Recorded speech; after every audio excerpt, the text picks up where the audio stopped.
TV is your education station. Today, Indiana lawmakers are holding their organization day, which could give us a glimpse into their educational priorities for the upcoming legislative session.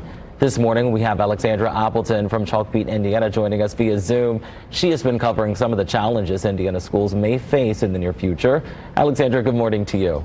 Good morning. Thanks so much for having me. No problem. Happy Org Day. We are most certainly happy about today. You most recently wrote about how the 2025 legislative session, it's starting at a tough time for schools, but what's making this so challenging? Yeah, the lawmakers held a little preview of their agenda yesterday, and the tone was very cautious about what Indiana's budget is going to look like. And that's tough for schools right now because they're facing the end of their own ESSER funding, and they're going to be looking to the state to help fund some of these great programs, combating, academic learning loss, combating absenteeism that they were able to start due to federal ESSER funding. Now, you also mentioned property tax reform in your article. How will these changes impact schools and the school referendums in the state? Sure.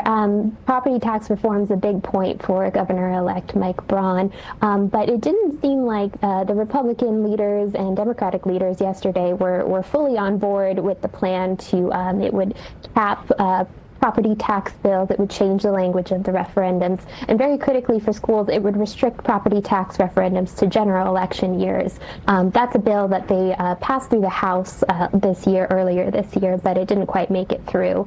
And as we all know, schools rely on that property tax funding to supplement the state dollars. Now let's talk about the potential changes to high school graduation requirements. How could that affect students and their schools? Yeah, absolutely.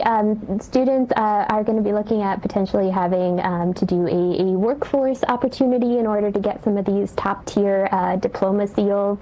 And what the tone we're taking right now is that industry really needs to step up and start offering internships and apprenticeships so that more Indiana students can meet those requirements.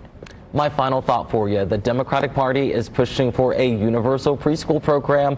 Do you think that this is something we may see come to fruition in the 2025 session? I would say House Speaker Todd Houston shut it down pretty clearly yesterday and said, don't expect Indiana to fund something like that. Well, things are always changing, so we'll definitely have you back on to analyze those thoughts when that happens. Alexandra, thank you so much for joining us this morning.